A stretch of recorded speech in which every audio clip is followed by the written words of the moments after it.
Сайн уу найзуудаа, Анар байна. Өнөөдөр би танарт 44 дахь үлгэрээ унших чинь. Тэгээд одоо ваканс болсон чинь зөндөө олон үлгэр уншиж өгнө. За, эхлэе.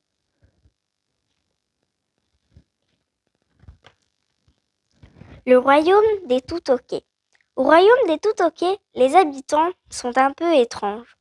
Le roi range tous les objets du palais à l'envers et le cuisinier royal ne veut toucher que les aliments de couleur verte. Le beau chevalier Narcol a quant à lui un problème gênant. Dès qu'il éprouve une grande joie, il s'écroule en ronflant. Pour lui éviter toute mauvaise suite, les sujets du royaume ne lui annoncent donc jamais de bonnes nouvelles. À sa rencontre, les gardes grognent. Je sens venir une méchante invasion. Et à son passage, le poissonnier crie. Il n'est pas vrai, mon poisson! Un jour, lors d'une ronde, le chevalier rencontre la princesse Parano. Cette princesse imagine toujours le pire et se prépare à tous les problèmes. Le chevalier tombe si profondément amoureux d'elle qu'il s'endort immédiatement.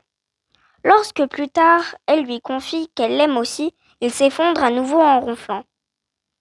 La même chose se produit quand elle accepte sa demande en mariage. Donc là, on voit le prince qui est fou de joie puisqu'il a su que princesse Parano est amoureuse de lui aussi. Donc il s'endort comme ça. Il y a aussi la princesse qui est comme ça, qui est un peu choquée puisqu'elle ne connaissait pas son problème. Voilà, on continue. La princesse est paniquée. Elle est sûre que le chevalier ne supportera pas la joie du mariage et qu'il ne restera pas assez longtemps éveillé pour prononcer le oui officiel. Elle fait alors secrètement appel à sa marraine, la fée ni une ni deux. Le jour du mariage, la fée transforme la princesse en vieille sorcière avec un nez crochu et des verrues sur le visage. Quand il aperçoit sa fiancée, le chevalier est pétrifié. Pourquoi cette affreuse sorcière remplace-t-elle la jolie princesse? Son envie de fuir le tient parfaitement éveillé. Et il bredouille un « Qui ?» tellement décontenancé que tout le monde entend le oui attendu. Une fois dans le palais, la princesse boit une potion qui lui rend son apparence et la plonge dans le sommeil. Fou de joie, le chevalier s'endort instantanément.